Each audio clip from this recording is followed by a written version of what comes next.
Okay, in YouTube news, in like actual news, we have a bit of a YouTube DMCA discussion.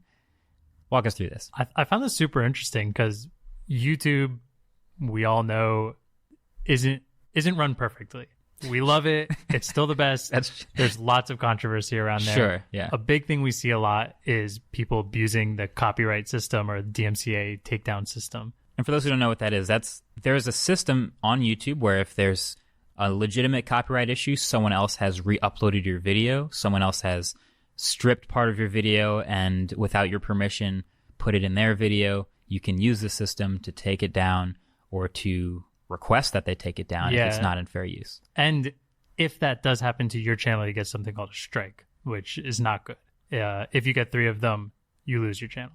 Yeah. And I mean, people work very hard for these channels. I know a lot of people out there have tried starting channels. You know how hard it is. So recently, around the end of June and into July, they found somebody who was severely abusing the system.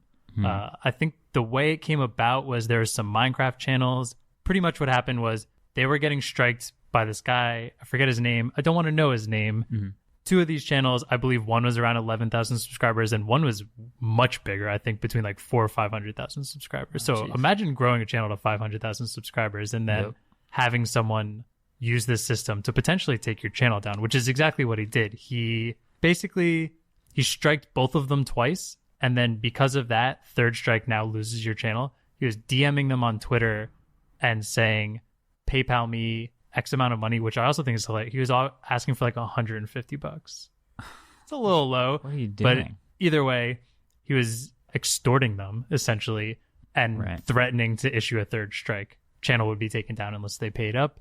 Luckily, neither of them paid up and instead tweeted to YouTube, which gained some traction. Right. And that's how YouTube essentially found this guy.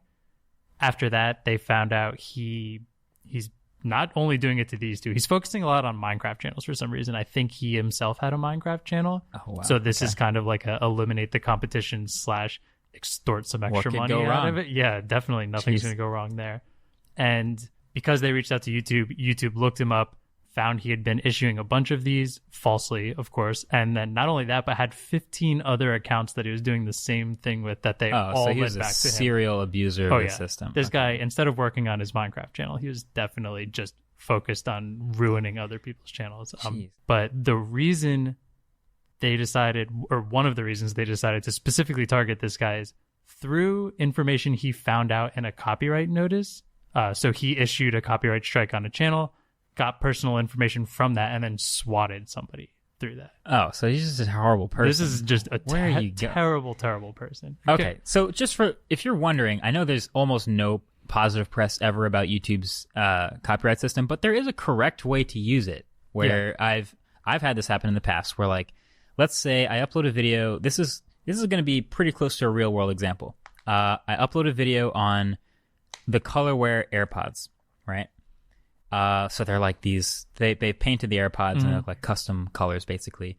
A company who is basically making knockoff colorful AirPods that aren't colorware decides to rip my footage and use it in a promo video to promo their knockoff colorware AirPods, and then pays lots of money to spam this video everywhere. Where it looks like basically, because of my footage, I'm modeling these knockoff earbuds when it's just ripped footage from my colorware AirPods video.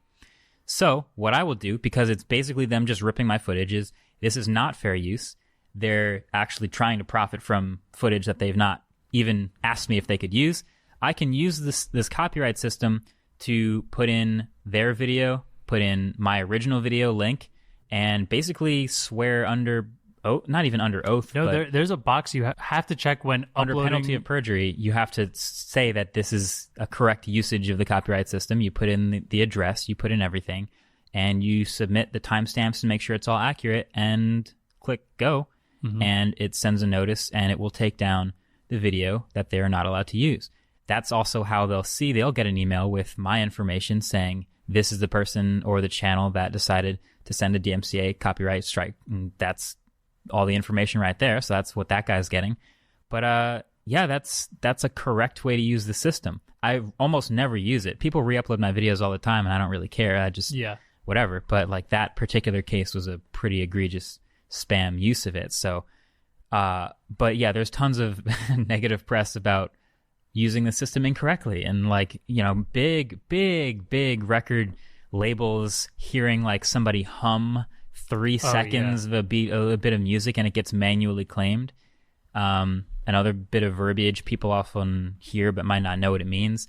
A manual claim versus an automatic claim. YouTube has a system where it automatically detects copyrighted music, and if you're a business that's a part of that system, you can upload all of your music and YouTube will recognize it. And if someone else uploads music or videos with your music in it, automatically it will get a copyright notice. Yeah, and then I think you can dispute it and go to manual review after that. But right.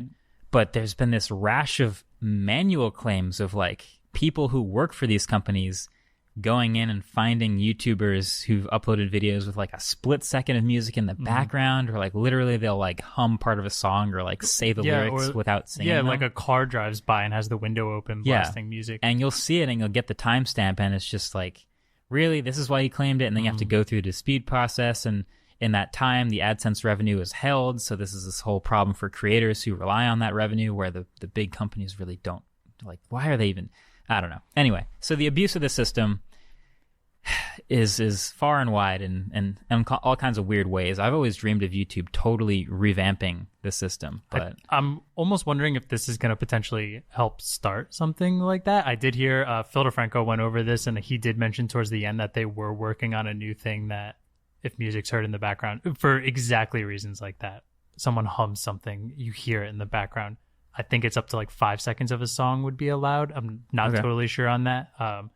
But yeah, this kid, he went over the top. You have to think they're kind of using him as an example. Yep, he's an example. So a little bit of precedence. So YouTube actually filed a lawsuit against him. They sued him and setting it a bit of an example, like if you abuse the system, you will not be treated well. I don't know what's going to happen to the kid, but I mostly hope that this is people who are going to attempt to do this in the future see what's happening and get scared before doing something like this, because it's a terrible thing. I'm glad YouTube has a bit of a spine here. They could just sit back and be the huge company and be like, hey, listen, we'll make it stop. We'll change the system. But yeah, I appreciate the extra little action to create or to protect the creators in that little bit. So good luck. Yep.